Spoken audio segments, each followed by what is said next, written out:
soit loué, bien-aimé. Que le Seigneur soit glorifié. Permettez-moi de prier un instant pour ce moment où nous allons partager la parole de Dieu.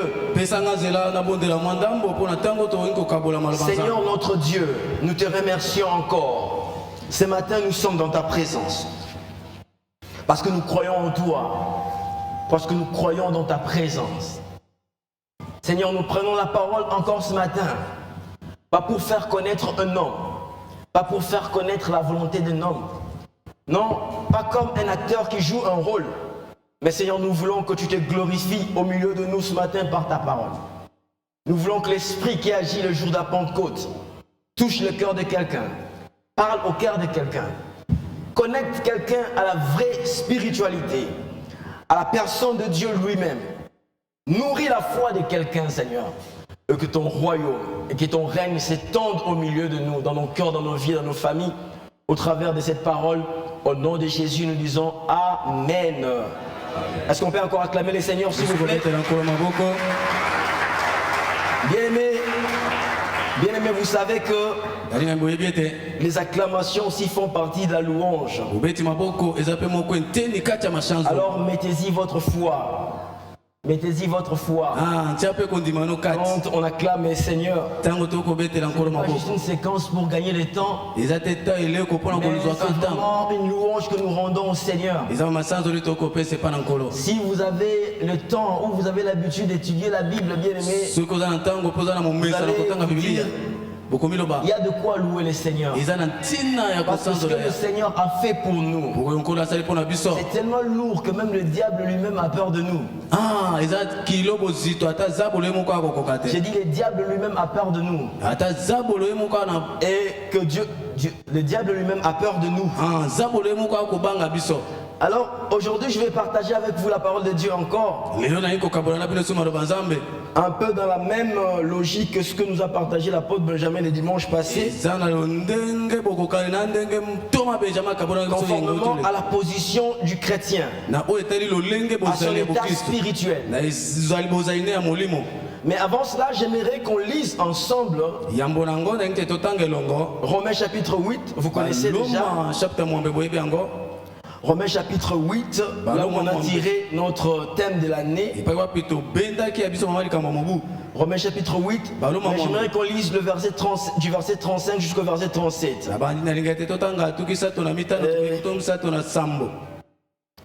Vous allez comprendre pourquoi est-ce que j'aimerais encore qu'on lise ça. Le verset 35 dit ceci: qui nous séparera de l'amour de Christ? Serait-ce la tribulation, ou l'angoisse, ou la persécution, ou la faim, ou la nudité, ou le péril, ou l'épée? Selon qu'il est écrit, c'est à cause de toi qu'on nous met à mort tout le jour, qu'on nous regarde comme des brebis destinées à la boucherie. Mais dans toutes ces choses, nous sommes plus que vainqueurs par celui qui nous a aimés. Alléluia. Bien-aimé, un texte très riche. Et pour nous, le chrétien du Nouveau Testament, c'est un texte qui est très riche et qui nous dit beaucoup de choses. Alors ce texte de Romains 8 n'énonce pas une situation à venir, mais plutôt un état. Ce texte ne dit pas que nous serons plus que vainqueurs, mais ce texte dit que nous sommes plus que vainqueurs. Et le verset 37 dit en toutes ces choses. Et c'est quoi ces choses? C'est ce que je venais de lire tout à l'heure. Quand on parle de la tribulation, de l'angoisse, de la persécution, de la faim, de la nudité, du péril, de l'épée. En toutes ces choses, nous sommes plus que vainqueurs. Donc Romains chapitre 8 énonce une situation. Pardon. il n'énonce pas une situation à venir, mais il énonce un état, une réalité, quelque chose d'établi, quelque chose qui existe déjà. Donc la réalité physique que nous traversons ne peut pas annuler notre état, notre situation spirituelle, si nous demeurons dans la foi. Est-ce que vous êtes avec moi? Quand Paul dit que nous sommes plus que vainqueurs, il le dit dans un contexte où ceux qui le lisent sont soumis à des pressions. Et il énonce ces pressions en disant que cela ne peut pas nous séparer de l'amour de Dieu. Et il écoute les Écritures pour dire que d'ailleurs il est écrit, c'est à cause de toi qu'on nous met à mort tout le jour. Alors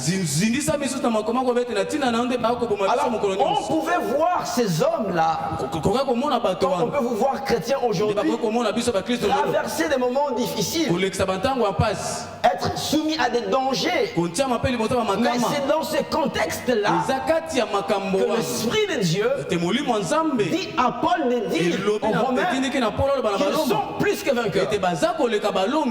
Est-ce que vous me comprenez? Dans la plupart des cas, bien aimés, notre situation physique ou les réalités que nous traversons nous font douter de notre état spirituel. Est-ce que vous me comprenez? Paul n'est pas stupide. Il ne le fait pas par hasard. Parce que le problème de la vie, les difficultés que nous rencontrons, ont souvent tendance à nous faire oublier notre position spirituelle. Alléluia. Vous savez, quand les choses se passent bien, on peut facilement croire dans l'amour de Dieu. On peut facilement même confesser l'amour de Dieu. Mais quand nous sommes contrariés par la vie, ça veut dire que les choses que nous voulons avoir, ça traîne, ou on ne les a pas. Et dans ces moments difficiles-là, parce que l'homme n'a pas été éduqué à regarder d'abord les spirituels. Depuis la chute, bien sûr, il regarde sa vie en fonction des difficultés qu'il est en train de traverser. Et il se définit en fonction de ces difficultés. Mais dans ces moments-là précis, Paul énonce aux Romains en leur disant que vous êtes plus que vainqueurs. Alléluia. Je me rappelle d'une histoire qui s'est passée dans ma vie.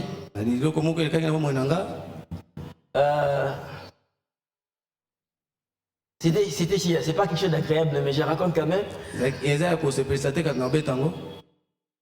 Il y avait ici à l'église un de nos frères qui a présenté ses examens d'état. Moi j'étais encore en 5e. Alors, qu'est-ce qui se passe, bien aimé? Il rate, je crois que c'était une deuxième fois, quelque chose comme ça. Alors, je m'amène le voir parce que j'avais pitié. Je l'ai consolé, je l'ai encouragé, je lui ai dit, c'est pas ce qu'on dit ici, non? Nous sommes plus que vainqueurs, même si, ok. C'est moi. Alors le frère me reçoit, il reçoit ma parole, et je pars. Et l'année d'après, j'arrive en 6e. Je fais les examens d'état, j'échoue. Est-ce que vous êtes d'accord? Vous me comprenez là? Et le même frère vient me voir en son tour pour me dire exactement ce que je lui avais dit. Je n'ai pas voulu l'écouter. Est-ce que vous comprenez ce que je suis en train de dire? Quand j'étais dans une situation confortable, je savais que tout chrétien est plus que vainqueur, même s'il passe des moments difficiles. Alors, quand j'arrive dans une situation difficile, je cale l'exhortation, je dis arrête d'abord. C'est très important. Voilà pourquoi Dieu prend le soin toujours d'inspirer ses serviteurs, de continuer à nous alimenter sur notre réalité spirituelle pour que ce que nous traversons dans le monde physique ne nous influence pas.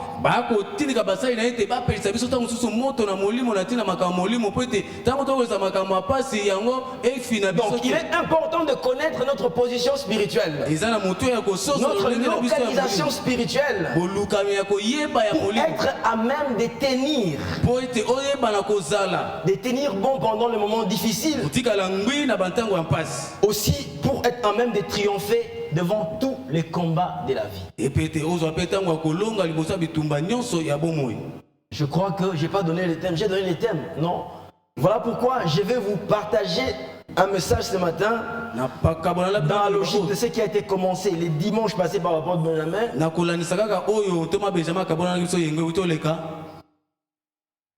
Pour vous rappeler votre position spirituelle. Du moins, ceux qui ont une relation, une foi en Dieu. Et le thème de ce matin, c'est transporter dans le royaume de son Fils.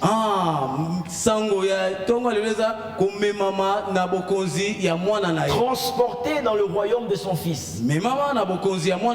Nous avons été transportés dans le royaume de son Fils.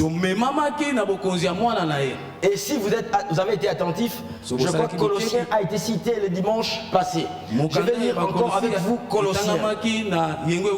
Colossiens chapitre 1er. Du verset 12 au verset 14. Je lis dans la version Nouvelle Bible Seconde. Il est écrit: rendez grâce au Père qui vous a rendu capable d'accéder à la part d'héritage des saints dans la lumière. Rendez grâce au Père qui vous a rendu capable d'accéder à la part d'héritage des saints dans la lumière. Il nous a délivrés de l'autorité des ténèbres pour nous transporter dans le royaume de son Fils bien-aimé. Je répète, il nous a délivrés de l'autorité des ténèbres pour nous transporter dans le royaume de son Fils bien-aimé, en qui nous avons la rédemption, le pardon des péchés. Alléluia. Est-ce que nous pouvons acclamer la parole de Dieu? Que Dieu vous bénisse, bien-aimés. Bien-aimés, je vais dire certaines choses après avoir lu ces textes que j'aimerais qu'on considère ensemble. Bien-aimés, ce texte commence, là où on a commencé, c'est une exhortation à l'action de grâce. L'auteur demande aux frères qui lisent la lettre de rendre grâce, de dire merci à Dieu pour ce qui a été donné. Il n'est pas question de dire, il y a des fois nous disons merci à Dieu par la foi pour ce que nous devons avoir, n'est-ce pas? Mais dans le texte ici, c'est pourquoi on doit dire merci. C'est des choses qui ont été données. Il dit ceci: rendez grâce au Père qui vous a rendu capable. Comment ça dit? Donc c'est des choses qui ont été déjà données. Et comprenez avec moi que ces choses ont été libérées dans la sphère spirituelle. Et ces choses ont été établies dans la réalité spirituelle. Alléluia. Alors, quelles sont ces choses pour lesquelles l'apôtre Paul exhorte les Colossiens à dire merci à Dieu? La première chose, il dit: Dieu nous a donné la capacité d'accéder à la part d'héritage des saints. Vous comprenez ça? Donc spirituellement parlant, il y a un héritage pour ceux qui font partie de la famille de Dieu. Dieu a prévu l'héritage pour ceux qui sont ou qui seront en relation avec lui. Alors on dit merci à Dieu, pourquoi? Parce que l'accession à cet héritage n'est pas automatique. Alléluia. C'est comme dans le monde, dans notre société. Vous savez, je prends la société congolaise en particulier.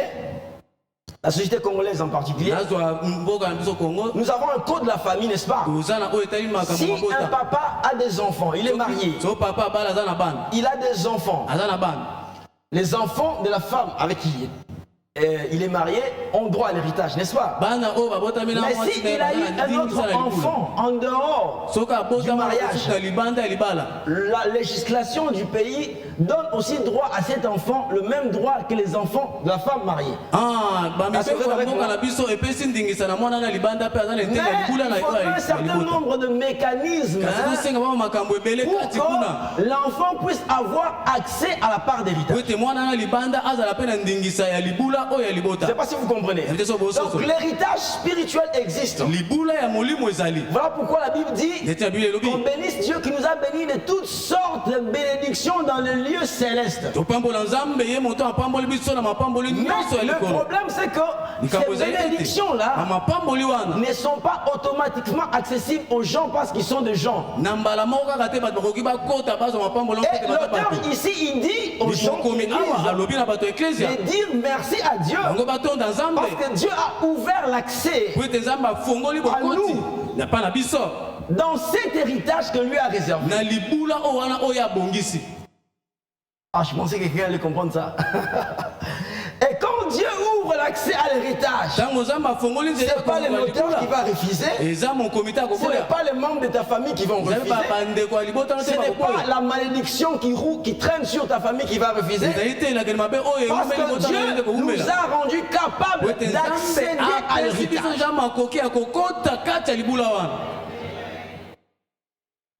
Alors quand vous ne comprenez pas ces choses, quand vous ne croyez pas dans ces choses, vous êtes faible alors que spirituellement vous êtes fort. Et ce que vous ignorez spirituellement, vous ne pouvez pas en jouir complètement. C'est que vous ignorez spirituellement, vous ne pouvez pas en jouir complètement. Je ne sais pas si vous me comprenez. Donc, Dieu a rendu ses enfants capables d'accéder à l'héritage. Et je vais vous dire ceci, l'héritage de Dieu, ce n'est pas comme l'héritage du genre de monde. On peut accéder, on peut partager cet héritage, mais on peut aussi la gaspiller, elle peut se terminer, s'épuiser. Les ressources de Dieu sont illimitées. Les grâces que Dieu a en réserve pour ses enfants sont illimitées. Alors j'aimerais que quelqu'un qui appartient à Dieu, qui dit Seigneur merci parce que tu m'as fait accéder à cette ribambelle de bénédiction. Alléluia. Alléluia. Ne soyez pas comme ces gens qui sont superficiels. Ils ne croient que lorsqu'ils sont en train de voir. Alors en réalité, ce qui est plus important, c'est d'abord ce qui est établi dans le spirituel. Et quand vous commencez à voir ce qui a été établi dans le spirituel, vous commencez à le saisir avec le main de la foi, vous devenez invincible. Alléluia. Bien aimé, c'est très important. L'héritage, c'est juste un point que j'avais mis à côté, j'allais passer. L'héritage est une réalité spirituelle pour tout le croyant. C'est juste un détail que j'aimerais donner. Vous savez, dans l'Ancien Testament, le peuple qui était béni, c'était le peuple juif. Alléluia. Mais la Bible nous enseigne, au travers des révélations que l'Esprit de Dieu a donné à l'apôtre Paul, que l'héritage spirituel est la réalité de tout le croyant. C'est pas question que d'Israël, c'est question de toute personne qui a mis sa foi en Dieu au travers de sa relation avec Jésus. La Bible dit ceci, regardez avec moi ça. Je suis en Ephésiens chapitre 2, versets 11 à 13.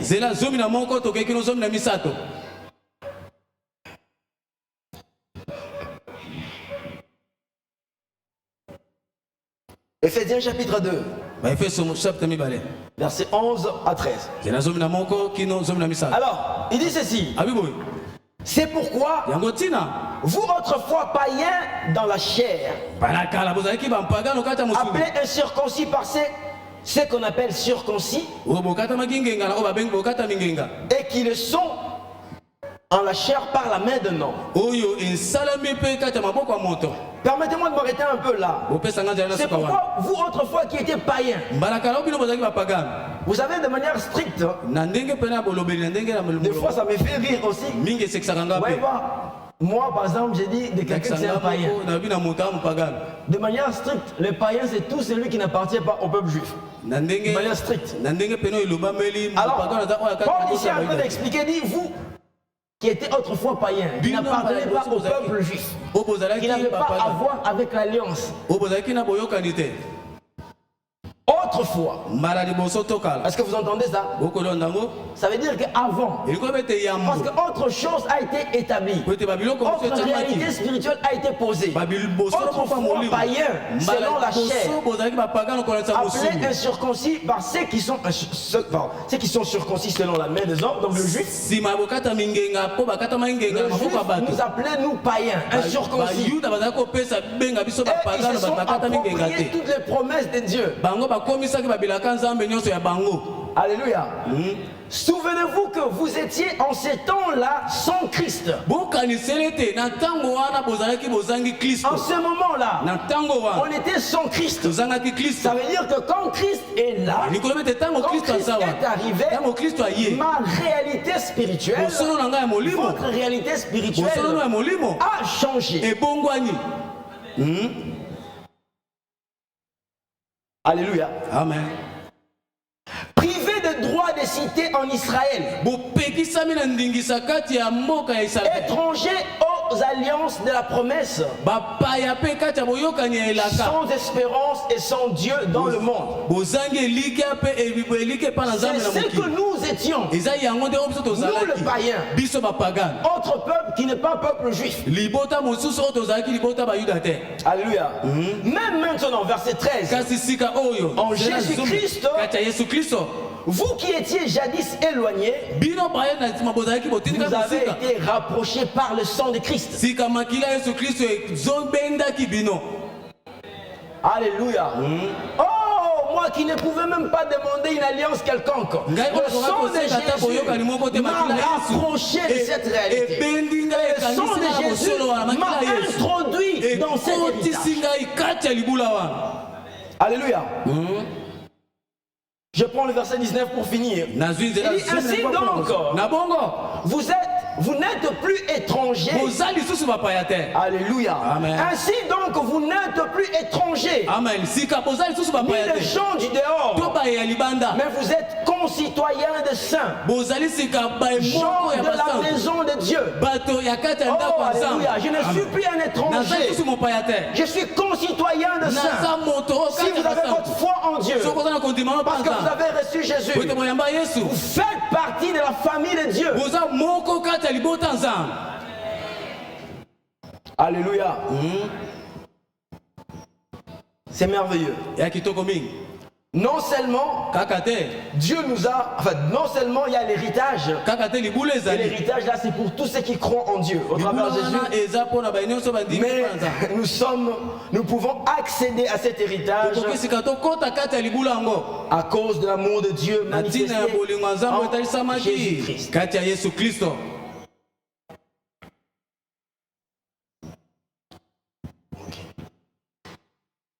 Ok. Deuxième chose pour laquelle il y a l'exhortation à l'action de grâce. Il dit, il nous a délivrés de l'autorité des ténèbres. C'est au verset 13.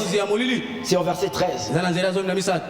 Pour nous transporter dans le royaume de son Fils bien-aimé. J'ai dit merci à Dieu, pourquoi? Parce qu'il a rendu possible mon accession à l'héritage spirituel. Mais j'ai dit aussi merci à Dieu, pourquoi? Parce qu'il m'a délivré de l'autorité des ténèbres pour me transporter dans le royaume de son Fils.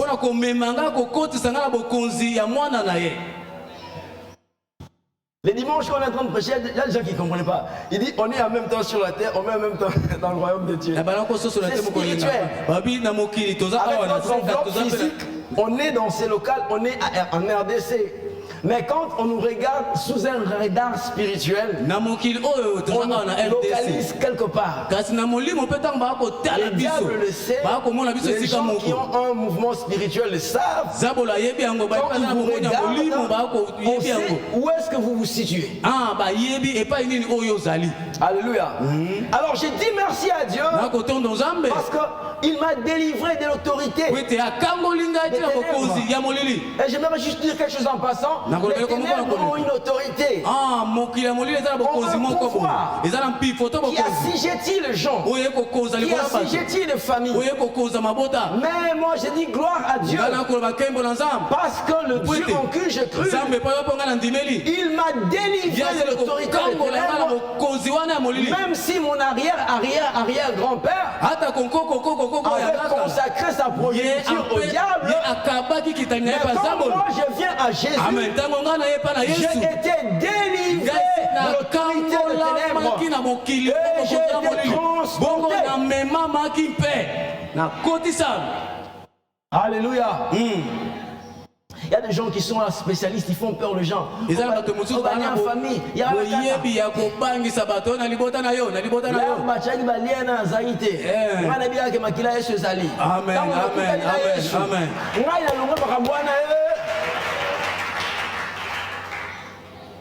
Alléluia.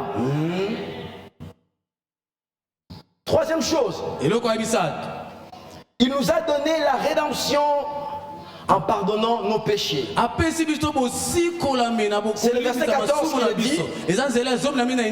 En qui nous avons la rédemption, les pardons de péchés.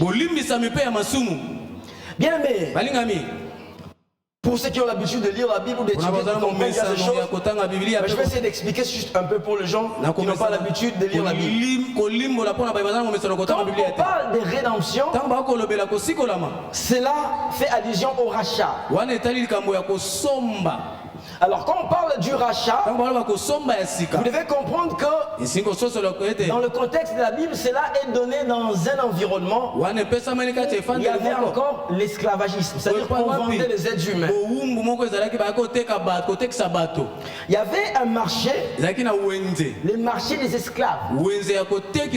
Alors le maître qui avait des esclaves amenait les esclaves au marché d'esclaves. On le plaçait, il y avait un endroit aménagé pour le placer, et il y avait des indications. Alors ces esclaves-là étaient soumis à la volonté de celui qui les vendait. Alléluia. C'est ainsi que quand vous lisez le Nouveau Testament, par exemple Paul, Romains chapitre 7 verset 14, il dit, moi je suis charnel, vendu au péché. Et quand il dit qu'il est charnel et qu'il est vendu au péché, il fait allusion au marché d'esclaves. Parce que celui qui est vendu n'a pas de volonté. Il subit la volonté de celui qui le vend. Et même s'il est acheté, il va subir à nouveau la volonté de celui qui l'achète. Alors, le rachat, c'est quoi? C'est quand quelqu'un vient dans ce marché-là, il dit combien le prix de cet esclave? Et il paye le prix de l'esclave. Alors il va racheter l'esclave. Et l'esclave viendra sous son autorité. Est-ce que vous comprenez? Alors quand on dit que nous avons reçu la rédemption, ça veut dire que nous avons été rachetés. Et comprenez comprenez aussi quand vous lisez la Bible que le pardon des péchés précède la rédemption. Nous sommes rachetés parce que quelqu'un a pardonné nos péchés. Et nos péchés ont été pardonnés parce que le sang de Jésus a été versé. Jésus est rentré dans ces marchés spirituels où je suppose que le diable est le patron absolu. Il dit combien vaut cette personne, combien vaut cette femme. Et Jésus a pris son sang, il a donné. Et quand Jésus a donné son sang, il vous a récupéré, il vous a racheté, et il vous a mis sous son autorité. Alléluia. Amen.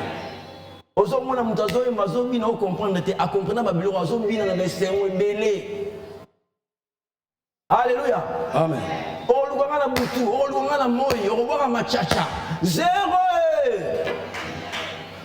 C'est pour vous aussi, c'est pour les enfants de Dieu, c'est pas seulement pour moi. Ce n'est pas que l'héritage des pasteurs, c'est l'héritage des gens qui ont Dieu, des gens qui ont leur foi en Dieu. Et je le dis maintenant pour que vous puissiez vous approprier ces choses. Alléluia. Bien aimé. Revenons un peu au thème d'aujourd'hui. C'est là que je vais m'arrêter et puis on va passer à autre chose. Transporté dans le royaume de son fils. Bien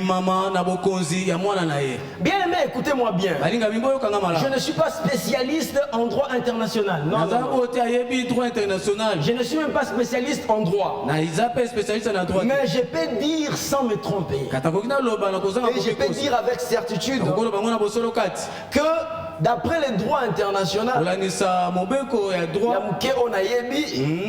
aucun président, écoutez-moi bien, ne peut exercer son autorité dans le territoire de notre président sans l'aval du président de ce territoire.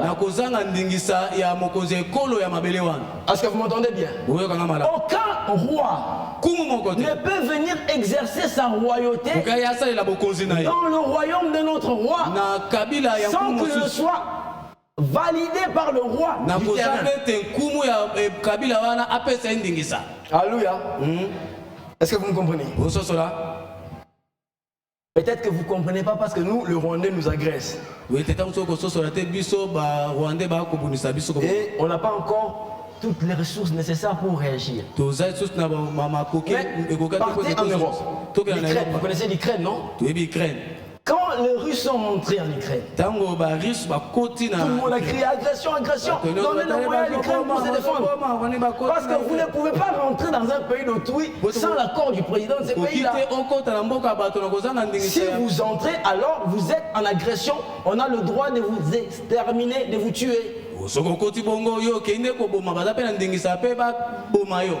Ça nous connaissons, n'est-ce pas? Même si vous tous, vous n'êtes pas spécialistes en droit international comme moi. Mais ce que j'aimerais vous dire, c'est quoi? C'est que cette réalité-là émane d'une réalité spirituelle. Écoutez-moi bien. Ce que vous voyez là, c'est que le droit là indique, c'est une émanation d'une réalité spirituelle. Dans le monde spirituel, dans les réalités spirituelles, je prends Dieu, je prends Satan. Peut-être ça fait vous étonner. Dieu ne peut pas par lui-même va prendre quelqu'un qui est sous l'autorité de Satan et le ramener dans son royaume. Il ne peut pas le faire.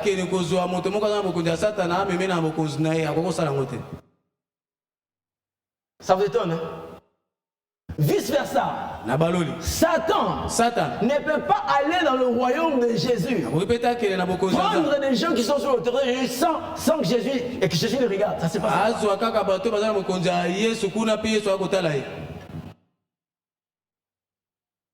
Ne vous en faites pas, je vais expliquer si vous ne comprenez pas. Petit à petit, je vais coter le texte. Alors, Dieu, connaissant toutes ces choses, il dit, il faudrait d'abord que j'établisse un principe.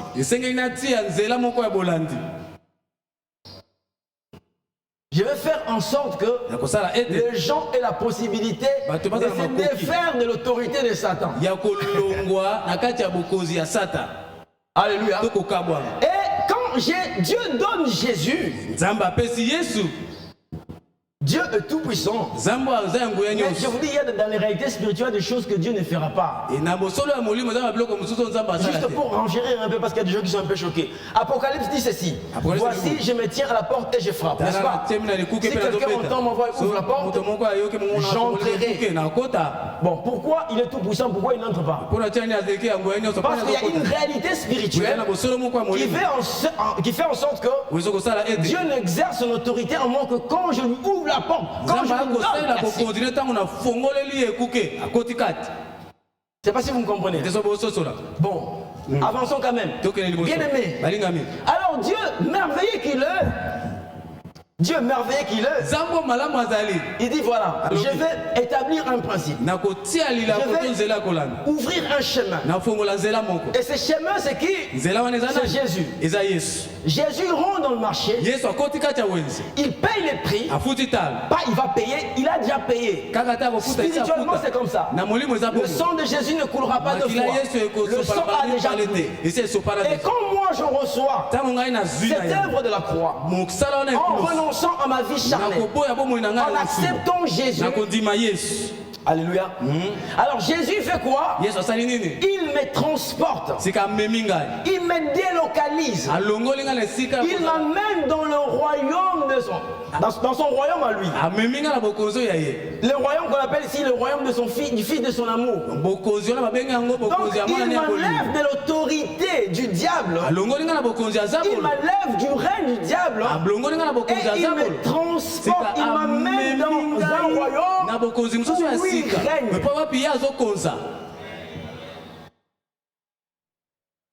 Alléluia. La bonne nouvelle, bien aimée, c'est que Dieu nous a transportés vers le royaume de son Fils.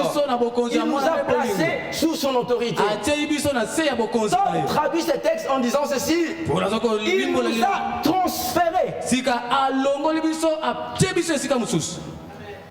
Je connais que beaucoup de Congolais aiment le football. Je vais essayer d'expliquer ça avec le foot. Vous connaissez Real, n'est-ce pas? Vous connaissez Barça, n'est-ce pas? Paris Saint-Germain, ok. Alors, un joueur du Real de Madrid. Pour qu'il quitte Real et qu'il aille au Paris Saint-Germain. C'est ce qu'on appelle les transferts, n'est-ce pas? Parce que vous êtes là. On appelle ça les transferts, non? Alors, quand le joueur est au Real de Madrid, je parle du Real. Au Real de Madrid, il est soumis au coach du Real, il est soumis aux horaires d'entraînement du Real, il est soumis au contrôle physique du Real, il est soumis au médecin du Real, n'est-ce pas? Alors quand quelqu'un de plus fort financièrement, il dit moi je veux ces joueurs-là au Paris Saint-Germain, il va parler au Real, il dit vous voulez combien pour que je prenne ces joueurs? Alléluia. Alors il va aller dans le club, il va payer l'argent qu'il faut. Quand il paye, les médias vont dire X joueur a été transféré au Paris Saint-Germain. Et quand il arrive au Paris Saint-Germain, le loi du Real tombe. Le principe du Real tombe. Il est soumis maintenant au roi, aux lois du Paris Saint-Germain. C'est ce qui s'est passé dans le monde spirituel. Est-ce que quelqu'un me comprend?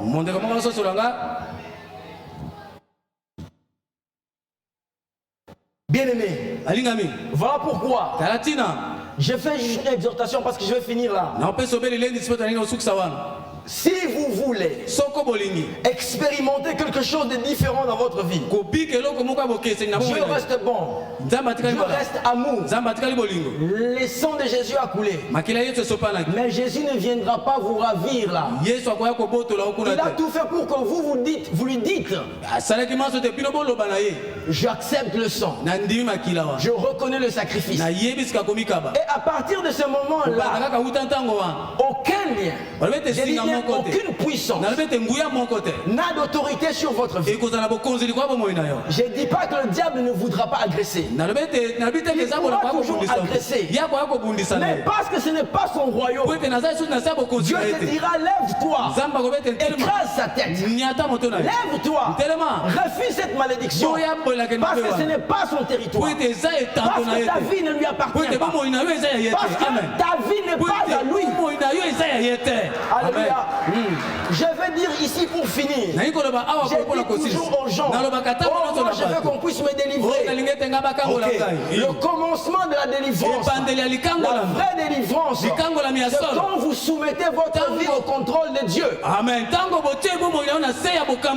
même si moi je viens prier, je n'aurai pas à beaucoup parler. Je vais dire, spirituellement, ces garçons est avec moi. Nous appartenons au royaume de Dieu. Je te dis, sors de ces corps. Va-t'en, ce n'est pas ta propriété.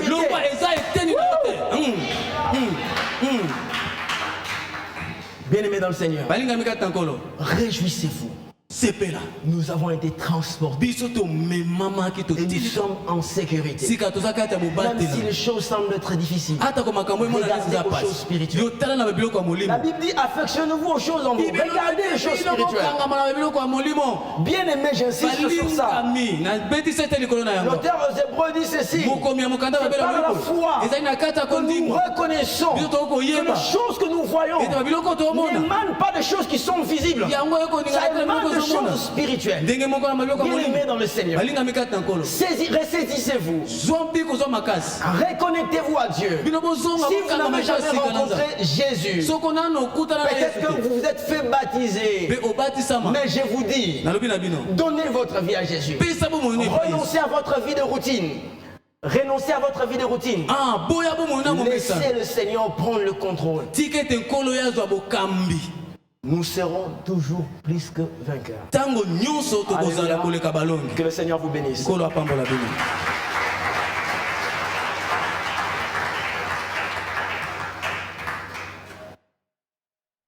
Ah oui, bien-aimé,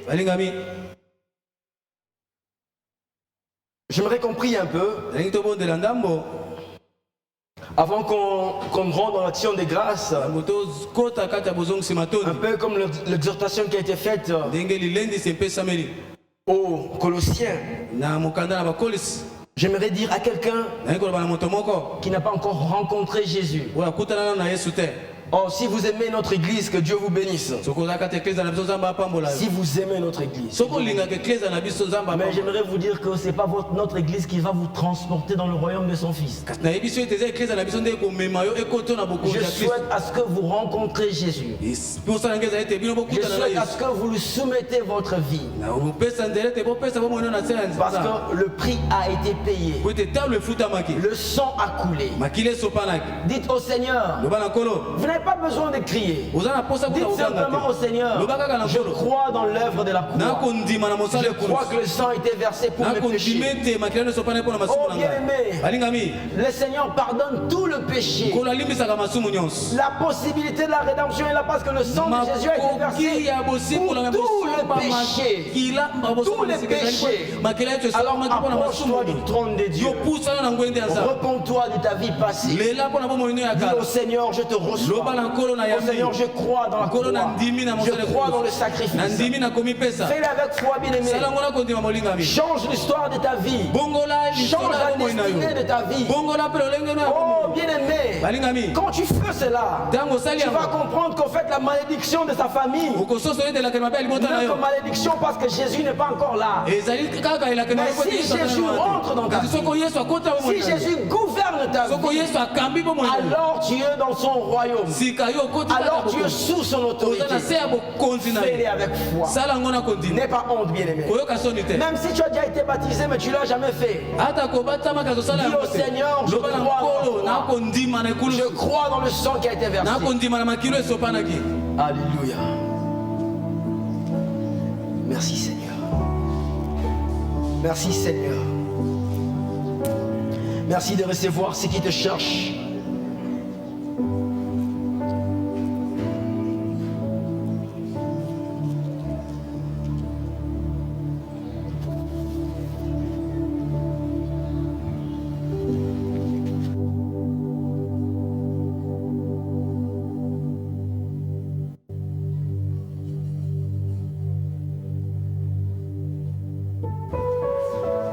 Bien-aimé, j'aimerais qu'on dise merci au Seigneur pour ces 3 choses. Mais j'aimerais aussi qu'on dise notre attachement au Seigneur. On va lui dire merci parce qu'il nous a rendu capables d'accéder à l'héritage. Nous allons lui dire merci parce qu'il nous a délivrés de l'autorité des ténèbres pour nous transporter dans le royaume du Fils de son amour.